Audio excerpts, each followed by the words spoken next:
এটা বিজয়ের মাস। এই বিজয়ের মাসে আমার আওয়ামী লীগের সকল নেতা কর্মী সহযোগী সংগঠন থেকে শুরু করে বাংলাদেশের জনগণ দেশে প্রবাসে যারা আছে সবাইকে আমি বিজয়ের মাসের শুভেচ্ছা জানাচ্ছি। দেশের মানুষ যাতে উন্নত জীবন পায় সেভাবে অনেক কাজ শুরু করে, আর তার সুফল দেশবাসী পেতে শুরু করে। কিন্তু দুর্ভাগ্য আমাদের অনেক ঘাত প্রতিঘাতের মধ্য দিয়ে যখন বাংলাদেশ থেকে আমরা উন্নয়নশীল দেশের মর্যাদায় উন্নত করলাম, কারণ 2008 নির্বাচনে আওয়ামী লীগ জয়ী হয়ে সরকার গঠন করে এবং তারপর থেকে দেশের সার্বিক উন্নয়নে কাজ করে যায়।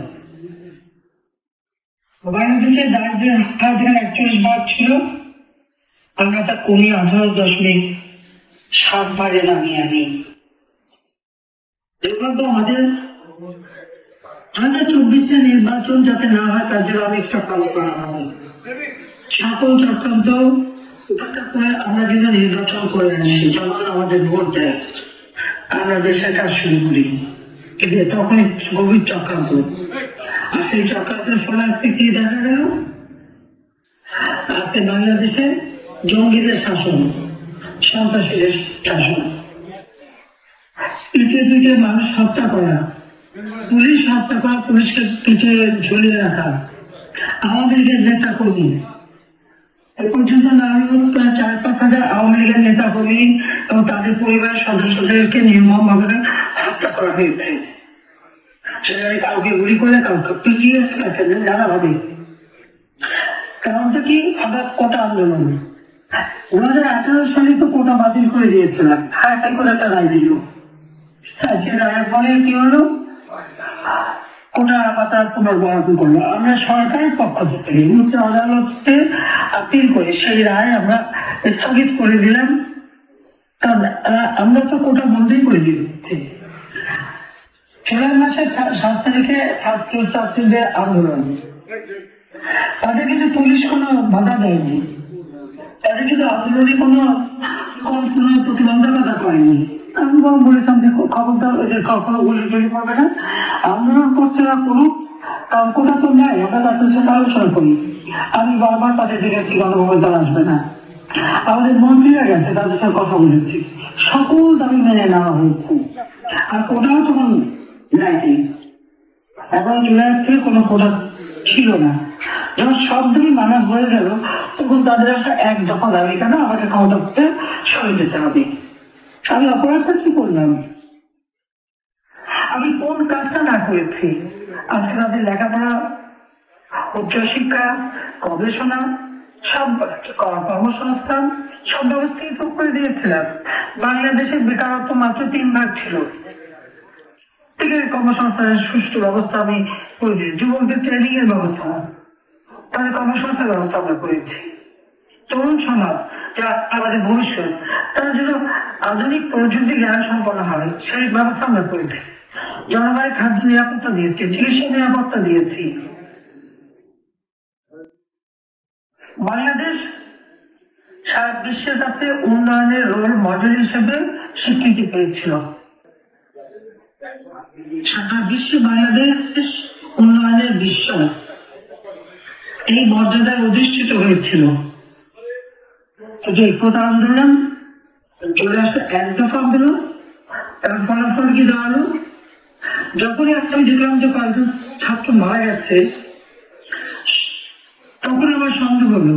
কারণ আমি আপনাদের একটা স্পষ্ট বলে আপনার একটু খোঁজ করে দেখবেন যে আবু সাইদকে পুলিশ গুলি করলো, আবু সাইদ গুলি খেয়ে মারা গেল।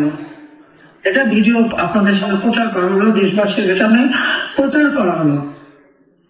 কিন্তু সেই আবু সাইদকে যে পুলিশের গুলি খেয়ে বললো, তাকে কিন্তু হাসপাতালে নিয়েছিল কয়েক ঘন্টা পরে, 2:30টার দিকে, প্রায় 2:30টার দিকে গুলিটা হয়। আর তাকে হাসপাতালে নেয় রাত্রি 8টায়।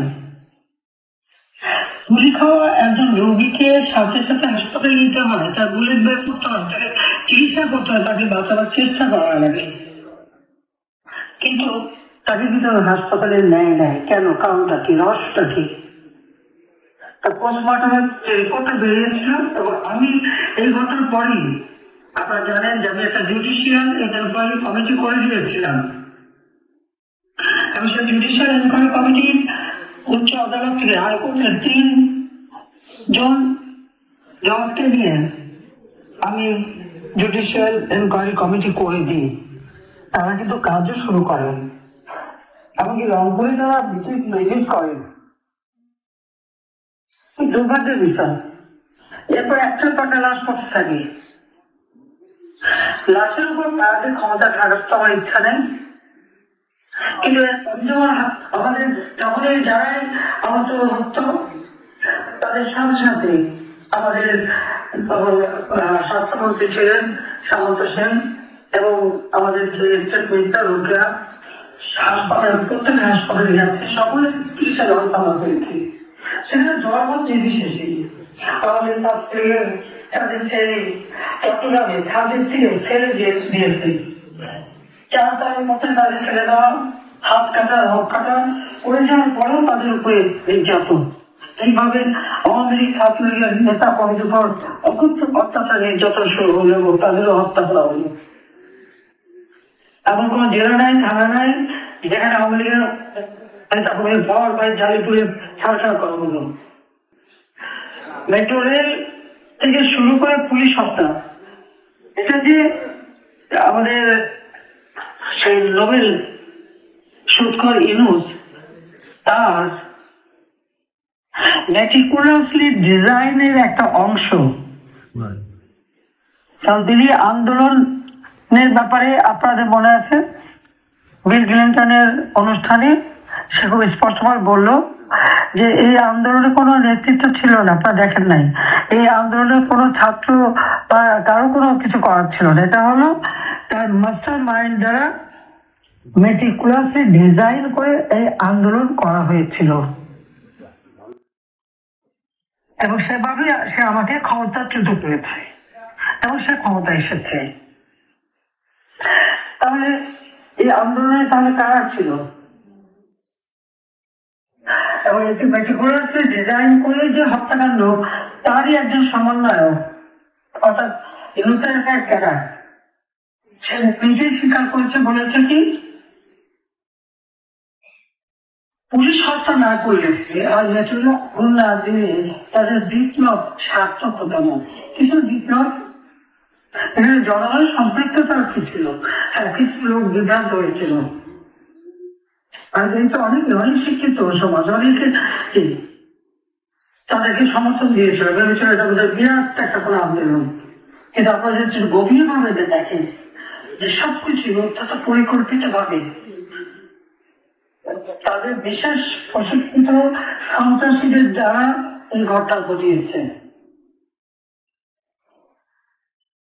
সেই জেনেভা ক্যাম্পের যারা বিহারি, মিরপুর এবং মোহাম্মদপুর, তাদেরকে বিভিন্ন বস্তি, কিছু মাদ্রাসার ছাত্রছাত্রী, কিছু আমাদের অন্যান্য বিশ্ববিদ্যালয়ের ছাত্রছাত্রী, কলেজের ছাত্রছাত্রী, তাদেরকেও তারা সম্পৃক্ত করেছে, এবং তারা ছাত্র না তাদের জন্য সাদা প্যান্ট, কালো প্যান্ট, সাদা শার্ট তৈরি করে ফলস আইডি কার্ড পরিয়ে তাদেরকে মাঝে দাঁড়িয়েছে ছাত্র হিসেবে। আর তাদের ব্যাগে কি থাকতো? পাথর, রড টুকরা, ধারালো অস্ত্র, এবং এইভাবেই তারা কিন্তু এই হত্যাকাণ্ডগুলি ঘটাতে শুরু করে। পরবার দোষ দিয়ে যাচ্ছে সরকারের উপর।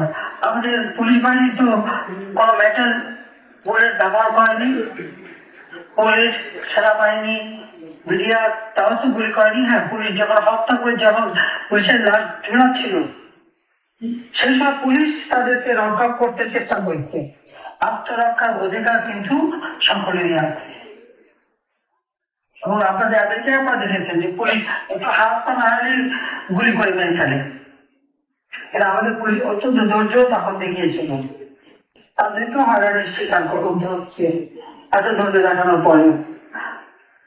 আওয়ামী লীগ এবং সমাজসেবী সংগঠনদের নেতা কর্মীদের হত্যা, গ্রেপ্তার, নির্যাতন, বাড়িঘর, ব্যবসা প্রতিষ্ঠান অগ্নিসংযোগ করে লুটপাট করা হচ্ছে। আবার তাদের বিরুদ্ধেই হত্যা মামলা দেওয়া হচ্ছে।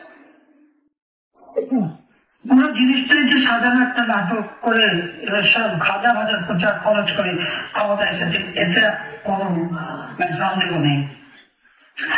আমার প্রশ্ন হচ্ছে যে দেশটা আজকে এত উন্নত হচ্ছিল, সেই দেশটাকে এইভাবে সর্বনাশ করার কি অধিকার তার ছিল? আজকে রিমান্ডে নিয়ে অত্যাচার করা হয়, ছেলেকে না পেলে মাকে হত্যা করে, ছেলেকে না পেয়ে বাড়িতে আগুন দিয়ে মা ও চাচিকে পর্যন্ত হত্যা করেছে। সেটা আপনাদের বলবি কথাই ঘটনা ঘটলো মাত্র 7 ডিসেম্বর। গত পরশুই বগুড়ায় জেলখানায় আমাদের যুবলীগের কয়েকজন কর্মী মৃত্যুবরণ করে, তাদেরকে হত্যা করা হয়। এ পর্যন্ত ওই কারাগারি বগুড়া কারাগারে 8 জনের মতো মৃত্যুবরণ করেছে। তাদেরকে সেনাবাহিনী ধরে নিয়ে যেত, কঠোর নির্যাতন করেছেন, যেমন মুমূর্ষ অবস্থায় তাকে পাঠিয়ে যেত, এবং তখন সেখানে তারা মারা যায়। এমনকি আমার গোপালগঞ্জে 2 জনকে এইভাবে পিটিয়ে জেলে পাঠিয়ে তারপর তাকে হত্যা করেছে। আমার প্রশ্নটা হচ্ছে, যত বাহিনী তারা জনগণের নিরাপত্তা দেবে না এই যারা এই সন্ত্রাসী কর্মকাণ্ড করে তাদের রক্ষা করবে আর তাদেরকে সহযোগিতা করবে? এদের কাজ তো জনগণের পাশে দাঁড়ানো, নির্যাতিতদের পাশে দাঁড়ানো। যে সেনাবাহিনী বা পুলিশ বাহিনী বা যৌথ বাহিনী, তাদের একটা ইমেজ আমি তৈরি করেছিলাম যে তারা জনগণের বন্ধু। কারণ আন্তর্জাতিক ভাবে আমাদের সশস্ত্র বাহিনী, পুলিশ বাহিনী তারা সব রকম বিষয়ে কাজ করে, কাজে তাদের ভাবমূর্তিতে যত উজ্জ্বল হবে তত আমাদের সুনাম বাড়বে। কিন্তু আমরা এই আন্দোলন তারা গুলি করে নাই, আমি করতে যাইনি, কিন্তু পরবর্তীতে আমরা যে দেখি তার পেটোয়া বাহিনীর কাজ চলছে। কি আশ্চর্য বিষয়, তাদের সামনে পিঠে পিঠে হত্যা করছে, পিঠে পিঠে মারছে, আপনারা বসে দাঁড়িয়ে দেখছেন। এই জাতির দেশের পাশে দাঁড়ায় না। জনগণের আস্থা বিশ্বাস যদি কোনো বাহিনীর উপর না থাকে, তারা কোনোদিনই সাফল্য অর্জন করতে পারে না। যাদের দায়িত্ব বৈশ্যত্রুর আক্রমণ থেকে দেশকে রক্ষা করা, জনগণের সমর্থন তাদের প্রয়োজন হয়। কিন্তু সন্ত্রাসীদের রক্ষা করে জনগণের বিরুদ্ধে গেলে পরে আস্থা বিশ্বাস না থাকে কেউ সফল হতে পারে না। পাকিস্তানি হানাদার বাহিনীর 96,000 লোক ছিল, তারা তো আমাদের কাছে পরাজিত হয়েছিল মুক্তিযোদ্ধাদের কাছে। কেন? কারণ জনগণের আস্থা বিশ্বাস ছিল না, তাই তাদের পরাজিত হতে হয়েছিল, তাদের আত্মসমর্পণ করতে হয়েছিল মিত্র বাহিনীর কাছে। এ কথাটা মনে রাখা উচিত। আজকে যদি সেই পাকিস্তানিরা যারা আমাদের পরাজিত তাদের যদি অনুসরণ করতে যায়, তো দেশ তো সর্বনাশের দিকে যাবেই। আচ্ছা, মনে হলো যেন পাকিস্তানের মানে একটা কিছু পেলেই জন্য তারা বিগলিত হয়ে পড়ে, এরকম কিছু লোকের চরিত্র আমরা দেখতে পাচ্ছি। একটা পাকিস্তান প্রীতি, পাকিস্তানের লোক ভিসা চাইলে তার চেক করা যাবে না, পাকিস্তান থেকে জাহাজে মাল আসলে সেটা চেক করা যাবে না, কাস্টমসের 2 অফিসার পড়তে চাইলে পরে চট্টগ্রাম পোর্ট থেকে তাকে নিতে হলো। পরাজিত শক্তিতে পদলেপন করা, এটা কোন চরিত্র এলো সাহেবের? আবার সেটাই প্রশ্ন। আর সেই সাথে আমরা বলবো আমাদের সশস্ত্র বাহিনী, আমাদের পুলিশ বাহিনী, বিজেপি, আমাদের আইন শৃঙ্খলা রক্ষাকারী বাহিনী বা যৌথ বাহিনী, সবাইকে আমার একটাই কথা বলার, যে জনগণের যার মা যাতে রক্ষা পায় সেদিকে দেখা উচিত।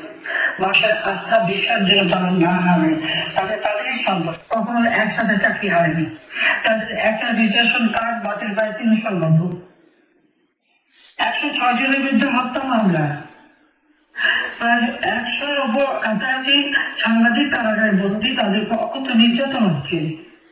মহিলা সাংবাদিকদের পর্যন্ত গ্রেপ্তার করা হচ্ছে, এবং মহিলা সাংবাদিকের উপর যে নির্যাতনটা চলেছিল, রাস্তায় ফেলে তাদেরকে উপর যে প্রাথমিক অত্যাচার, সেটাও আপনারা দেখেছেন।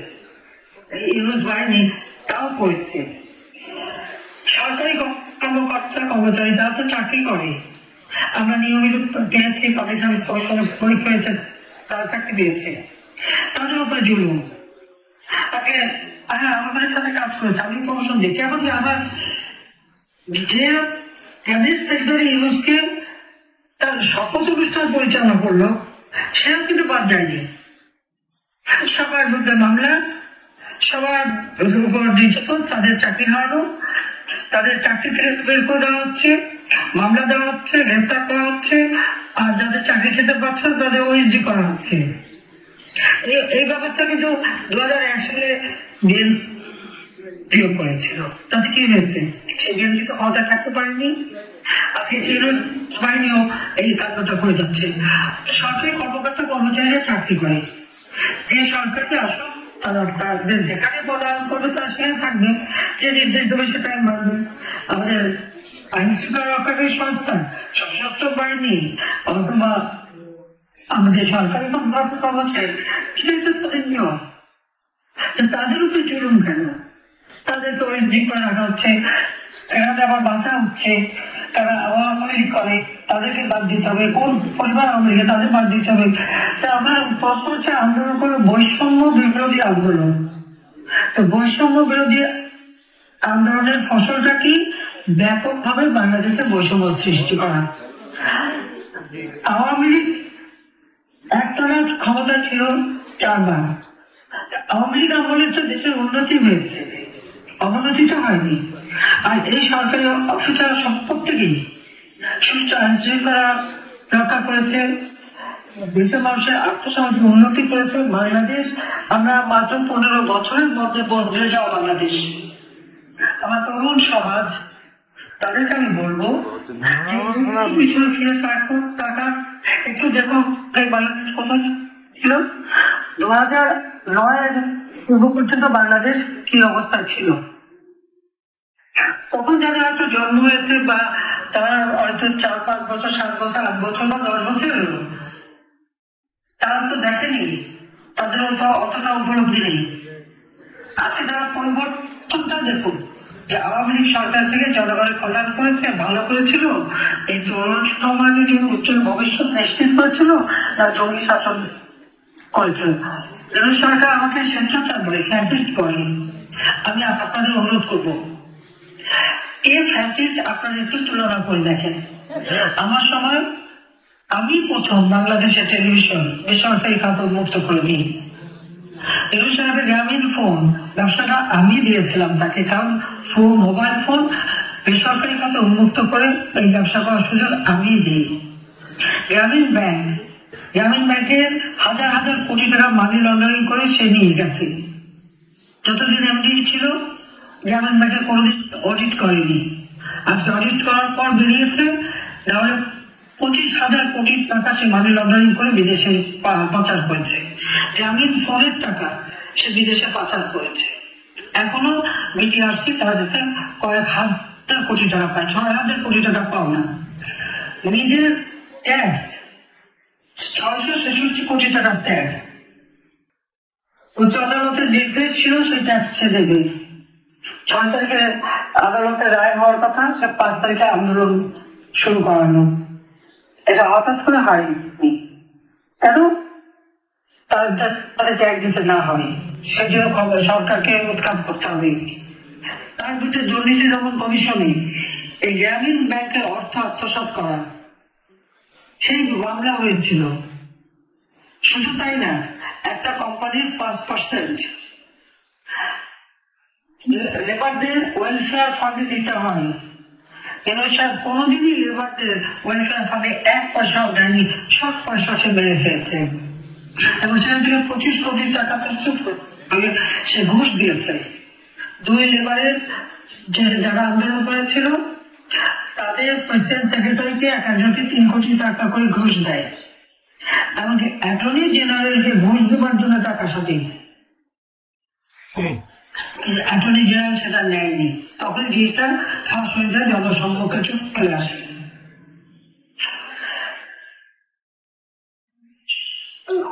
দুর্ভাগ্যের কথা যে সেই লোক ওই লেবার কোর্টে, লেবাররা তার বিরুদ্ধে মামলা করেন, সেই মামলায় নেগোসিয়েশন করার চেষ্টা করে, কোর্টকে ঘুষ দেওয়ার চেষ্টা করে। ওই লেবার কোর্টে মামলায় তার শাস্তি হয় 6 মাসের কারাদণ্ড। আজকে আমরা যখন দেখি যে একটা মানুষ আইনি সহায়তা পায় না, আমার প্রশ্ন, ইউনুস সাহেব যখন কোর্ট সাজা দিল, তারপরে সে জামিনের আপিল করলো, সরকারের পক্ষ থেকে আমরা তো কোনো বাধা দেয়নি, এমনকি আমাদের অ্যাটর্নিও বা লেবার কোর্টের সাথে বাধা দেওয়া হয়নি, তাকে জামিন দেওয়া হয়েছিল। আজকে যে সে ক্ষমতায় আছে সে কিন্তু লেবারদের করা, তার নিজের কোম্পানির লেবারদের করা মামলায় সাজা প্রাপ্ত আশা নেই। হ্যাঁ, ক্ষমতা যেদিনই আসে তারপরেই তার ওই 666 কোটি টাকা ট্যাক্স ওটা তদন্ত করে যারা দোষী তাদের শাস্তি দেওয়া হচ্ছে, তার জেলে ছিল তাদেরকে মুক্ত করে দিয়েছে। 21শে আগস্ট গ্রেনেড হামলা, আমি তো বারবার হামলার মুখোমুখি হয়েছি। আল্লাহ রাব্বুল আলামিন কেন কিভাবে আমাকে বাঁচিয়েছে আমি জানি না, বারবার বেঁচে গেছি। 13টা গ্রেনেড ছড়া হয়েছিল, 11টা ফুটেছিল ওখানে। আমার নেতা কর্মীরা মানবরা রচনা করে আমাকে রক্ষা করেছিল, আমার সিকিউরিটি লোক জীবন দিয়েছিল। আইবি রহমান সহ 24 জন যে তখন মারা যায়, 25 জন মারা যায়, তার পরবর্তী আরো প্রায় 20-25 জন আহত অবস্থায় ধীরে ধীরে মৃত্যুবরণ করে। এখনো আমাদের অনেক নেতা কর্মী সর্বত্র শুনেছি স্প্রিন্টার, ওই ওবায়দুল কাদের, কাজী জাফরুল্লাহ থেকে শুরু করে আমাদের ছাত্রলীগের সাবেক প্রেসিডেন্ট সেক্রেটারি থেকে শুরু করে অনেক নেতা, আমাদের শীর্ষ নেতা কর্মী আহত হয়। আর তখন বিচার হয়নি, তদন্ত হয়নি। 2007 সালে তত্ত্বাবধায়ক সরকার এসে এই তদন্ত শুরু হয়। আমরা তো মামলাও করতে পারিনি, আমাদের মামলাও নেয়নি। পুলিশ সাহেব এবং সাবেক চৌধুরী গিয়েছিল মামলা করতে, ছিলেন সে মামলা নেবে না, চলে আসতে হয়েছিল। তত্ত্বাবধায়ক সরকার এসে তদন্ত করে, তারপর সেই বিচার হয়। যারা সাজাপ্রাপ্ত আসামি তাদের সবাইকে অনুষ্ঠান মুক্ত করে দিয়েছেন। তবে আমার প্রশ্ন, তাহলে ওই গ্রেনেড হামলায় যেখানে আমরা শুনেছিলাম জাতির পিতার হত্যাকারীরা জড়িত ছিল এবং হাওয়া ভবন থেকে চক্রান্ত হয়েছিল, তার ইন্ডিয়া সহ এরা সবাই জড়িত ছিল, তাহলে কি অনুষ্ঠান এদের সাথে ছিল? সেও কি ওই 21শে আগস্ট গ্রেনেড হামলার মানে বিশ্বের সাথে জড়িত? আমাদের সেটাই মনে হচ্ছে, এসেও আর সবাই জড়িত ছিল। কেন সন্ত্রাসী যে কটা বন্দিখানায় সবাই থেকে মুক্ত করে দিয়েছে? আন্দোলনটা এটা ছাত্র আন্দোলনও না, জনগণের আন্দোলনও না। এই সন্ত্রাসীদের সাথে তার একটা সম্পর্ক ছিল।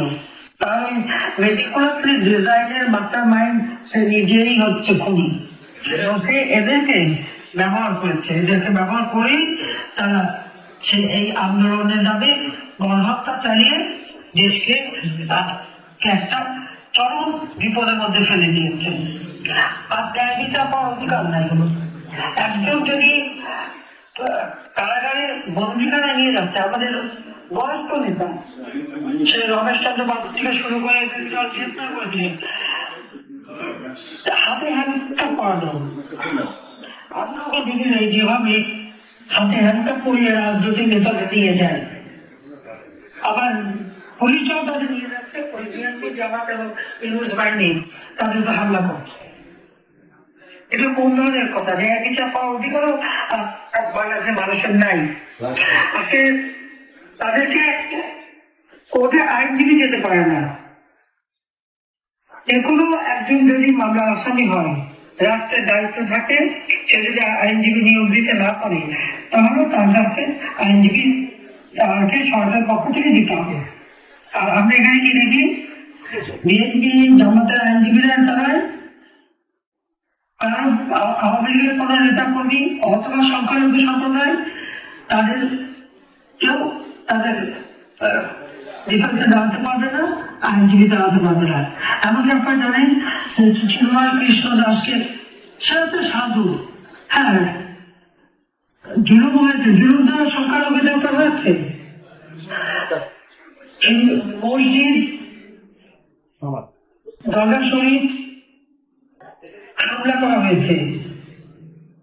মানে ইউনুস বাহিনীর কর্মকাণ্ড দেখলে অবাক হতে হয়, যেখানে আমাদের বিভিন্ন সেই এমনকি সিলেটে আপনারা জানেন সেখানে শাহপরান বাজার পর্যন্ত হামলা করেছে। এই বাজার, দরগা শরীফ, মসজিদ সব জায়গায় হামলা করা, সেগুলি দখল করা, হিন্দুদের মন্দির ভাঙা, হিন্দুদের বাড়ি বাড়ি যে লুটপাট করা, এমনকি 11টা গির্জা তারা ভেঙেছে।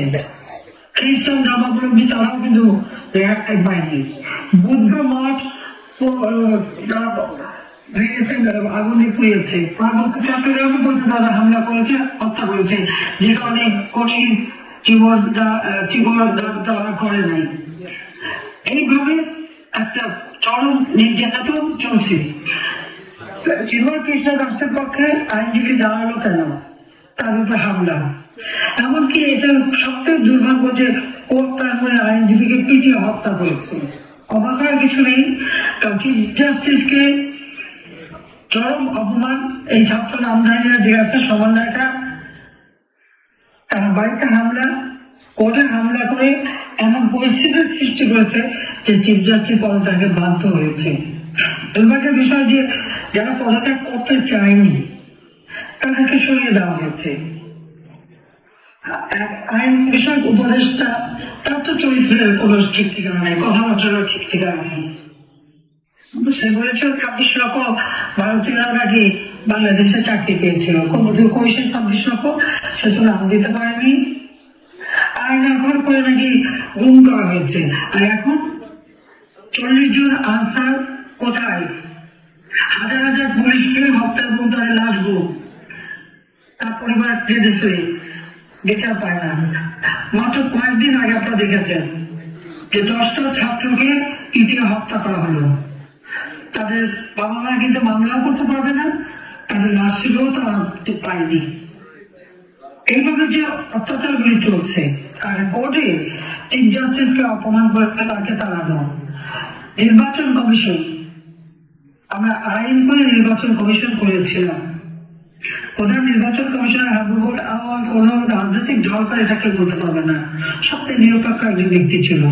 আর তারা প্রত্যেকটা নির্বাচন সুষ্ঠু। নির্বাচন কমিশন, মানবাধিকার কমিশন, পাবলিক সার্ভিস কমিশন সহ যতগুলি প্রতিষ্ঠান, প্রত্যেকে এই লাঠিয়াল বাহিনী দিয়ে অপমান করে করে তাদেরকে বিদায় দেওয়া হয়েছে। এটা কোন ধরনের অরাজকতা? এটা কি ধরনের রাষ্ট্র পরিচালনা? তাদেরকে বিদায় দিয়ে সব জায়গায় দলীয়করণ করা হয়েছে।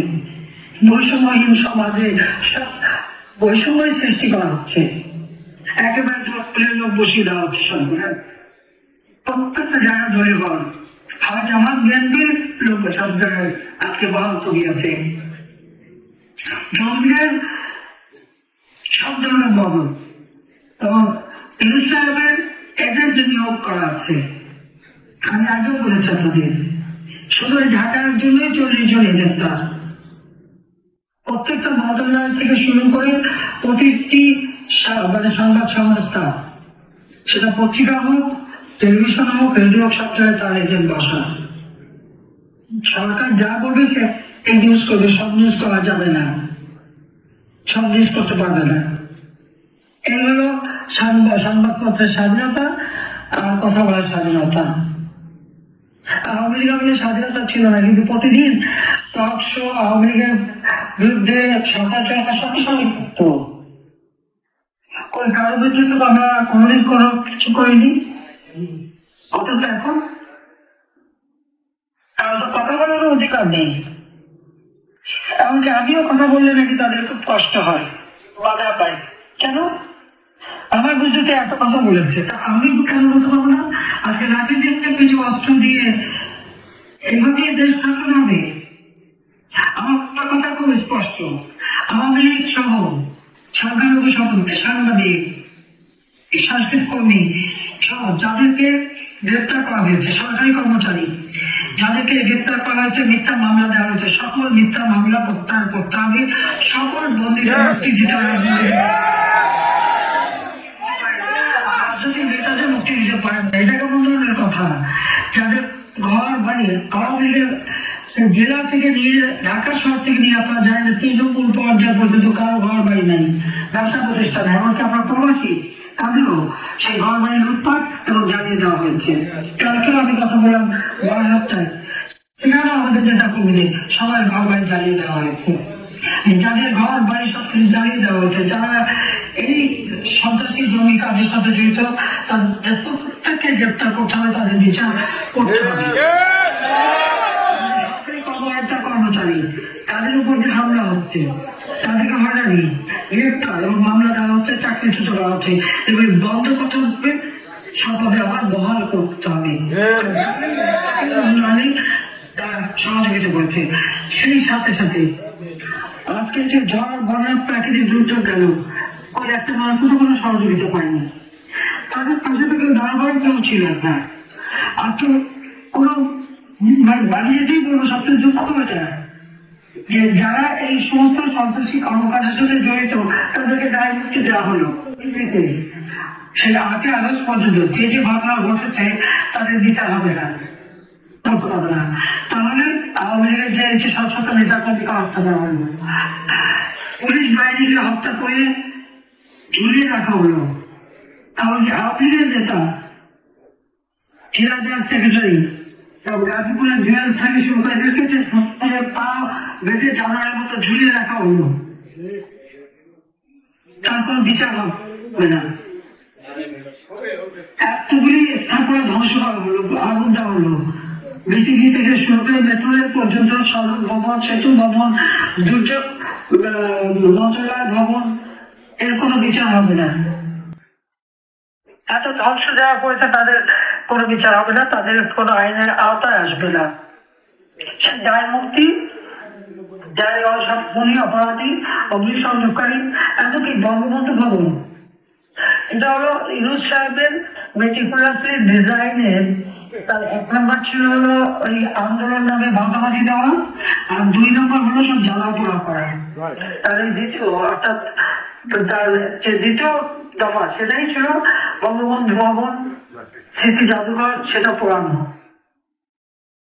কি অপরাধটা করেছিল বাড়িটা? ওই বাড়ি থেকে তো জাতিপিতা 6 দফা ঘোষণা দিয়েছেন, ওই বাড়ি থেকে তো স্বাধীনতার ঘোষণা দিয়েছিলেন, আর ওই বাড়িতে তো তিনি জীবন দিয়েছেন। 71 সালে বাড়ি লুটপাট করা হয়, 75 সালে জাতিপিতা হত্যার পর বাড়ি লুটপাট করা হয়, তখন যে কিছুটুকু অবশিষ্ট ছিল। আমরা তো 2 বোন উত্তরাধিকার সূত্রে ওই সম্পত্তি পেয়েছে, আমরা তো ভোগ করিনি, আমরা তো তার জনগণকে দান করে দিয়েছিলাম। বঙ্গবন্ধুর স্মৃতি জাদুঘর সৃষ্টি করেছিলাম, বঙ্গবন্ধু মেমোরিয়াল ট্রাস্ট করে আমরা শত শত ছাত্রছাত্রীদের বৃত্তি দিতাম।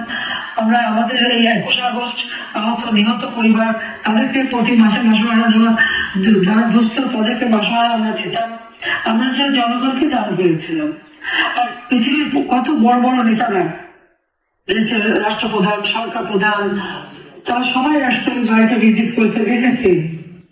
ওখানে চমৎকার হলোগ্রাম করে দিয়েছিলাম, যার মধ্যে 7 মাসের ভাষণ দেখা যেত, সব জ্বালিয়ে পড়ে শেষ। ওই স্মৃতিটুকু পুড়িয়ে দিল। এটা তার ম্যাটিকুলাসলি ডিজাইনের দ্বিতীয় পর্ব ছিল। গণভবন সরকারি ভবন, সেটা তারা লুটপাট করেছে, হামলা করেছে, এবং ইউনুস সাহেব নিজেই তো তার সমন্বয়কদের নিয়ে, উপদেষ্টাদের নিয়ে সেটা লুট করতে গিয়েছিল। যে অবশিষ্ট ছিল নিজেদেরই লুট করে নিয়ে এসেছে। আমাদের ব্যক্তিগত ছিল না, শুধু এখানেই না, আমাদের প্রত্যেকটা জায়গায় অগ্নিসংযোগ এবং ভাঙা এবং লুটপাট। সংসদ ভবন হামলা করা, সংসদ ভবনের কাগজপত্র আলো দিতে পারেনি, যেখানে পানি ঢেলে দিয়ে এসছে। কত ঐতিহাসিক দলিল সেখানে ছিল, চমৎকার লাইব্রেরি আমরা করেছিলাম, সেগুলি তারা নষ্ট করেছে। সংসদ ভবনে হামলা, সেখানে বসে সিগারেট, এই ছাত্ররা সিগারেট খাচ্ছে, সমন্বয়করা। অর্থাৎ আইনসভাকে অপমান করা, জুডিশিয়ারিকে অপমান করা, প্রশাসনকে অপমান করা। একটা রাষ্ট্র পরিচালনা করতে 3টা অত্যন্ত গুরুত্বপূর্ণ 3টা স্তর থাকে, সেটা আইনসভা, বিচার বিভাগ এবং এক্সিকিউটিভ, অর্থাৎ লেজিসলেটিভ এবং এক্সিকিউটিভ। সব তাদের মানে যেগুলি পদ্ধতির সবই ধ্বংস করে দেওয়ার চেষ্টা। কেন এর সামনে জিজ্ঞেস করেন, সেই ব্যবসা যজ্ঞ করতে হলো নিজের বক্তব্য চেহারা বানার জন্য উনি ভাজা মাছ উঠে খেতে পারেন না, সব যেন একেবারে এমনি হয়ে যাচ্ছে, সেটা না। কিন্তু সে নিজে এই সব পদ্ধতি তারই সেই একটা মেন মাস্টার মাইন্ড এবং তার সাথে তার মাস্টার মাইন্ড আছে, তারা এই কাজগুলি করে বেড়াচ্ছে। একেবারে হাতে তুলে একটা দেশকে ধ্বংস করা, কিন্তু দুর্যোগে মানুষের পাশে নেই। আজকে সবচেয়ে কষ্টের যেখানে মানুষের খাবার দাবার সব ব্যবস্থা করেছিলাম, আজকে সেখানে ডাস্টবিন থেকে মানুষ খাচ্ছে, সেই ছবিও দেখা যায়। কাজে আমার কথা হলো, চাল ডাল তেল লবণ ডিম পেঁয়াজ মাছ মাংস সহ সবজি প্রত্যেকটা নিত্য প্রয়োজনীয় জিনিসের দাম কমাতে হবে। কারণ এগুলি সব মানুষের ক্রয় ক্ষমতার আওতার বাইরে চলে গেছে। মানুষ কাজ পায় না, ওই দিন মজুর খেটে খাওয়া মানুষ রিক্সাওয়ালা কেউই টাকা কামাই করতে পারছে। ঠিক আজকে সংখ্যালঘুদের উপর যে চরম নির্যাতন, আওয়ামী লীগ নেতা কর্মীদের উপরে নির্যাতন, এগুলি সব বন্ধ করতে হবে। মানুষ আজকে চুরি ডাকাতি প্রতিনিয়ত, কারোর জীবনের তো নিরাপত্তা নেই, যে কোনো সময় যে কোনো বাড়িতে ঢুকে যায়। সংসদ ভবনে প্রত্যেকটা সংসদ সদস্যের তাদের যে ফ্ল্যাট গুলিতে তারা সেশন চলার সময় থাকতো, মেটিকুলাস ডিজাইনের অংশ হিসাবে তার এই সমন্বয়করা এবং যে সমস্ত ওই যে লোকদেরকে ছাত্র সাজিয়ে এনে আন্দোলন করেছে, প্রত্যেকটা তাদের ঘর ভেঙেছে, জিনিসপত্র লুটপাট করেছে, ছোট সম্প্রদায় কাউকে ছাড়েনি। সবার উপরে জুলুম অত্যাচার, এই জুলুম অত্যাচার বন্ধ করতে হবে। শিক্ষা প্রতিষ্ঠানগুলিতে হামলা, একটার পর একটা শিক্ষা প্রতিষ্ঠান ধ্বংস করে দিচ্ছে। আর সেখানে কি ছাত্রলীগ যারা করতে তারা লেখাপড়া করতে পারবে না, আওয়ামী লীগ যারা করতে তাদের ছেলে মেয়েরা স্কুল পাস ইউনিভার্সিটিতে যেতে পারবে না। তাহলে যে সাক্ষরতার হার মাত্র 45% ছিল আওয়ামী লীগ বলে, সেটা আমরা 78.8 আনার চেষ্টা তো তোদের বাপ আইব খানও চেষ্টা করেছে।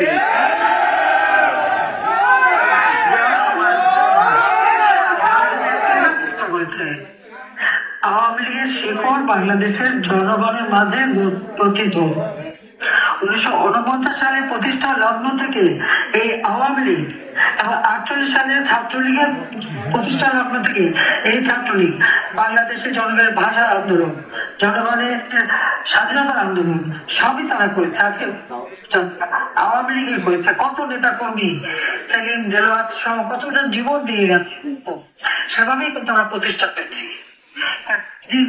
আওয়ামী লীগকে একেবারে শেষ করে দেবে এটা কেউ পারবে না।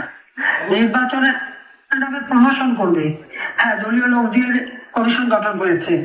আওয়ামী লীগ যাতে ইলেকশন করতে না পারে তার জন্য আমাদের বিরুদ্ধে একটা মামলা, আমার বিরুদ্ধে 250 মামলা।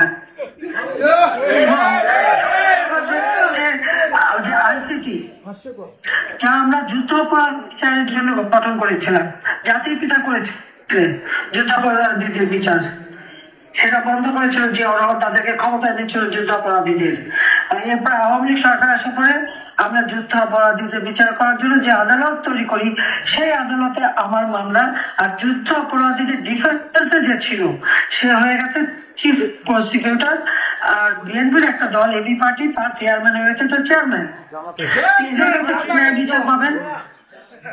আর আমার বিরুদ্ধে এবং আওয়ামী লীগের নেতাদের বিরুদ্ধে সব হত্যা মামলা আপনারা দেখেছেন, ইতিমধ্যে 35 জন যাদের তুমি হত্যা করেছিলাম বলে আমার বিরুদ্ধে মামলা দিয়েছে, সেই 35 জন জীবিত হয়ে ফিরে এসেছে। আর এসব মামলার মধ্যে 25 জনের জীবিত হয়ে ফিরে এসেছে। আমরা জানি না তার বিরুদ্ধে মামলা কি মামলা, তার বলছে আমাদের জানি না, আমাদের বলছে সুবিকর ওনারা জানেন সবে, ওনারা কারা। এইভাবে মামলা দিয়ে যাতে আমরা ইলেকশন করতে না পারি সেই চেষ্টা, বারবার এই চেষ্টা করা হয়েছে, বারবার হত্যার চেষ্টা করা হয়েছে। এবারেও তো আমাকে তার মেটিকুলাস ডিজাইনের মধ্যে সপ্তাহ আগে ছিল গণভবন আক্রমণ করবে এবং আমাকে আর এলাকা হত্যা করবে। রাখে আল্লাহ মানে কি, আর মানে আল্লাহ রাখে কি? আল্লাহ তো আমাদের রক্ষা করে যান, জি, নিশ্চয়ই আল্লাহর কোনো ইশারা আছে, নইলে মাত্র 20-25 মিনিটের মধ্যে আমি ওখান থেকে কিভাবে বাঁচতে পারলাম। আল্লাহ ঠিক 21 সাল যেভাবে আমাকে বাঁচিয়েছে সেভাবেই বাঁচিয়েছে। কিন্তু আমার কথা বন্ধ করতে পারবে না, আমি জনগণের পাশে আছি। দাবি করতে পারি যে আওয়ামী লীগের আমলে বাংলাদেশের মানুষ ভালো ছিল, শান্তিতে ছিল, তাদের জীবন মান উন্নত হচ্ছিল, তারা দরিদ্রের হাত থেকে মুক্তি পেয়েছিল, হত দরিদ্র একেবারেই থাকবে না। আমি সেই পদক্ষেপ নিয়েছিলাম। 25.1 ভাগ থেকে আমরা মাত্র 5.6 ভাগে নেমে এসেছিল। আমরা যে আরো প্রায় 21,000 ঘর বাড়ি করে দিতাম, মানুষকে বসতি দিতাম, অতি দরিদ্র বলে কেউ থাকতো না। কিন্তু দুর্ভাগ্যের বিষয়, আসাম প্রকল্পে যাদেরকে ঘর দিয়েছে ভূমিহীন, তাদের ঘরগুলো দখল করে নিচ্ছে বাহিনীর লোকেরা, এবং তারা আবার সেই গৃহহীন ভূমিহীন হয়ে যাচ্ছে। এটাই হলো দুর্ভাগ্যের বিষয়। পরিবেশ পেটে লাথি মারা আর জনগণকে দিয়ে ভাষা করে, এটাই তার চরিত্র। আজকে আপনাদের সকলকে, যার প্রবাসে আছেন, দেশে প্রবাসে সকলকেই ঐক্যবদ্ধ হতে হবে। এই ফ্যাসিস্ট খুনি মাস্টারমাইন্ড ইউনূস, তার ক্ষমতা থাকার কোনো অধিকার নাই। সাংবিধানিক ভাবে ক্ষমতা দখল করেছে সন্ত্রাসীদের দ্বারা, অস্ত্র আর অর্থ দ্বারা। সারা বাংলাদেশে সে এজেন্ট নিয়োগ করেছে। প্রত্যেকটা বাংলাদেশের গ্রামে গঞ্জে, ইউনিয়নে, জেলায়, উপজেলায় খোঁজ করতে হবে তার ওই এজেন্টটা কি করতে চাচ্ছে। তারা মানুষ বিভ্রান্ত করা, অর্থ দিয়ে সন্ত্রাসীকে টাকা, আর আওয়ামী লীগ নেতা কর্মী তাদের সমর্থক কারা আছে, তাদেরকে খুঁজে বের করা, এই কাজ তারা করতে যাচ্ছে। কাজে জনগণেরও কাজ হবে তাদেরকে খুঁজে বের করা যে এই অপকর্ম তারা কারা করছে, সেটা সবাইকে খুঁজে। আজকে জনগণকে রোখে দেওয়া হবে। এই ইংরেজ ক্ষমতায় থাকলে এদেশের মানুষের কখনো অর্থনৈতিক মুক্তি আসবে না, জীবনের শান্তি আসবে না, নিরাপদে চলতে পারবে না, নিরাপদে বাড়িতে ঘুমাতেও পারবে না। আজকে মানুষ নিরাপদে চলতে পারে না, এই দুরবস্থা। এই দুরবস্থা থেকে জনগণকে বাঁচাতে হবে, রক্ষা করতে হবে। আজকে জঙ্গি রাষ্ট্রে পরিণত করেছে বাংলাদেশকে। যে বাংলাদেশ ছিল শান্তির দেশ, সেই দেশকে ছিল সন্ত্রাসী জঙ্গিদের দেশ করেছে। এই জঙ্গিদের হাত থেকে দেশকে মুক্ত করতে হবে, এবং জঙ্গি লিডার হচ্ছে ওই ইউনূস। এটাই আমার নির্দেশ, যে দেশের মানুষকে মুক্ত করতে হবে, দেশের মানুষের শান্তি ফিরিয়ে আনতে হবে, দেশের মানুষের খাদ্য নিরাপত্তা দিতে হবে, মানুষকে উন্নত জীবন দিতে হবে। 41 সালের মধ্যে স্মার্ট বাংলাদেশ গড়ে তুলব। আমাদের সেই করতে পারি উন্নয়নশীল দেশ হিসেবে যেন বাংলাদেশের অগ্রযাত্রা সহজভাবে আমরা করতে পারি, তার জন্য আওয়ামী লীগকেই সরকার গঠন করে বাংলাদেশকে উন্নয়নশীল দেশে রূপান্তর করে উন্নত দেশ হিসেবে গড়ে তুলতে হবে।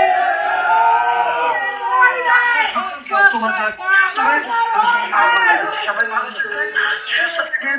ধৈর্য ধরে আমার বক্তৃতা শুনেছেন সেজন্য সবাইকে আমার আন্তরিক ধন্যবাদ জানাই, কৃতজ্ঞতা জানাই। বাংলাদেশের জনগণের প্রতি আমার কৃতজ্ঞতা যে তাদের আস্থা বিশ্বাস এখনো আমার উপর আছে। কাজে এটুকুই আমার সম্বল, কারণ আমি পরিবার পরিজন সব হারিয়েছি। বাংলাদেশের জনগণই আমার পরিবার, তাদের জন্যই আমি কাজ করি। সবাইকে ধন্যবাদ, আবার দেখা হবে। খোদা হাফেজ। জয় বাংলা।